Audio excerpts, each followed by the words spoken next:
पाहूयात झटपट बातम्या। जुलै महिना आर्थिकदृष्ट्या खास असणार आहे, कारण आजपासून नवे नियम लागू होणार आहेत। याचा थेट परिणाम तुमच्या खिशावर आणि दैनंदिन आर्थिक सेवांवर होणार आहे। जर तुम्ही अद्याप आयटी रिटर्न भरला नसेल तर तुम्हाला आधार, ईमेल आयडी अपडेट करायचा असेल, पासपोर्ट असेल किंवा क्रेडिट कार्ड वापरत असाल तर याबाबत अनेक बदल करण्यात आले। इंधन दरामुळे महागलेल्या विमान तिकिटाचा आंतरराष्ट्रीय प्रवासावर परिणाम झालाय। नागरी विमान वाहतूक आकडेवारीनुसार गेल्या वर्षीच्या तुलनेत यंदा देशांतर्गत उड्डाणं आणि प्रवासी संख्येत लक्षणीय वाढ झाली असून आंतरराष्ट्रीय उड्डाणांमध्ये मात्र घट झाली। मुंबईत पावसानं जोरदार बॅटिंग केली तर आज सकाळपासूनच मुंबईत ढगाळ वातावरण निर्माण झालं। हवामान विभागानं मुंबईला पावसाचा ऑरेंज अलर्ट जारी केला, त्यामुळे आज दिवसभर मुसळधार पावसाची शक्यता वर्तवण्यात आली। त्यामुळे नागरिकांना घराबाहेर न पडण्याचं आवाहन करण्यात आलं। मुंबईच्या घाटकोपर परिसरात जोरदार पाऊस सुरू आहे। पावसामुळे घाटकोपरच्या LBS मार्गावर तळ्याचं स्वरूप आले, तर सखल भागात पाणी साचल्यानं विक्रोळी ते घाटकोपरच्या दिशेने जाणारी वाहतूक विस्कळीत झाली। जोरदार पावसामुळे नागरिकांची तारांबळ उडाली। पालघर जिल्ह्यात पावसानं जोरदार हजेरी लावली। जिल्ह्यात आज पावसाचा येलो अलर्ट देण्यात आलाय।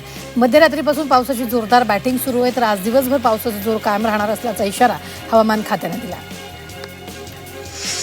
रायगड जिल्ह्यात मागील 2 दिवसांपासून पावसाचा जोर वाढला असून अधूनमधून जोरदार पावसाच्या सरी कोसळत आहेत। दक्षिण रायगडमध्ये पावसाचा जोर अधिक आहे, त्यामुळे सर्वत्र पाणी झालं असून प्रमुख नद्यांच्या पाणी पातळीत वाढ झाली आहे। धरणांमधील पाणीसाठा 23% पोहोचला आहे। तळ कोकणात पावसानं दमदार हजेरी लावली। कालपासून पावसानं तळ कोकणात जोर धरलाय, त्यामुळे सिंधुदुर्ग जिल्ह्यातील नदी नाले तुडुंब भरून वाहत आहेत। सिंधुदुर्गात आज येलो अलर्ट जारी करण्यात आला असून नागरिकांना सतर्कतेचं आवाहन करण्यात आलं।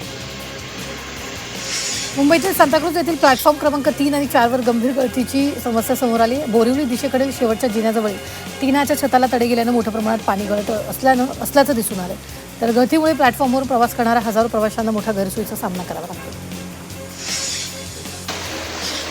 अंधेरी परिसरात झालेल्या मुसळधार पावसामुळे अंधेरी सबवे पूर्णपणे पाण्याखाली गेला असून सुरक्षेच्या कारणास्तव तो वाहतुकीसाठी बंद करण्यात आला, त्यामुळे या मार्गाने प्रवास करणाऱ्या हजारो नागरिकांना मोठा मनस्ताप सहन करावा लागतो।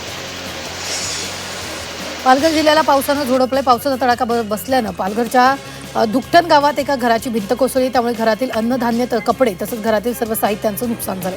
तातडीनं पंचनामे करून नुकसान भरपाई द्यावी अशी मागणी गावकऱ्यांनी केली आहे।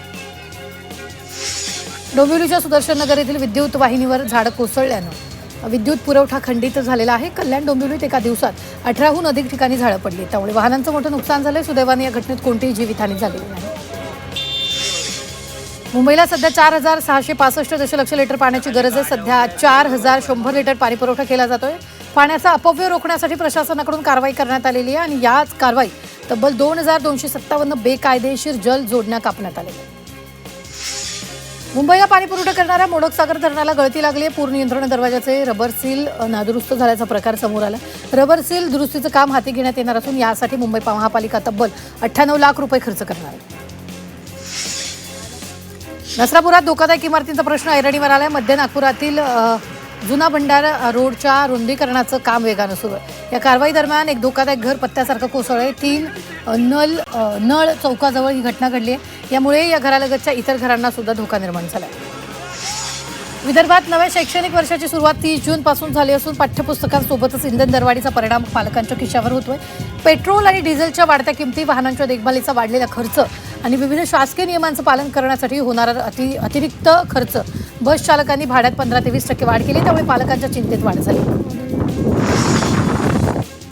IVF सेंटर तसंच सोनोग्राफीद्वारे गर्भलिंग तपासणी करणाऱ्यावर लवकरच मकोका लागणार आहे। पुढच्या अधिवेशनात मकोका कायदा लावण्यासाठी तरतूद करणार असल्याची घोषणा आरोग्यमंत्री प्रकाश आंबेडकर यांनी केली आहे। विधानसभेत लक्षवेधीला उत्तर देताना त्यांनी याबाबत घोषणा केली। कायदा करत असताना आणि त्याच्यातलं गांभीर्य लक्षात घेऊन सांगलीतील रिपब्लिकन पार्टी ऑफ इंडियाच्या वतीनं अन्न आणि औषध प्रशासन विभागाचे आयुक्त तुकाराम मुंडेंच्या कारवाईचं समर्थन करण्यात आलेलं आहे।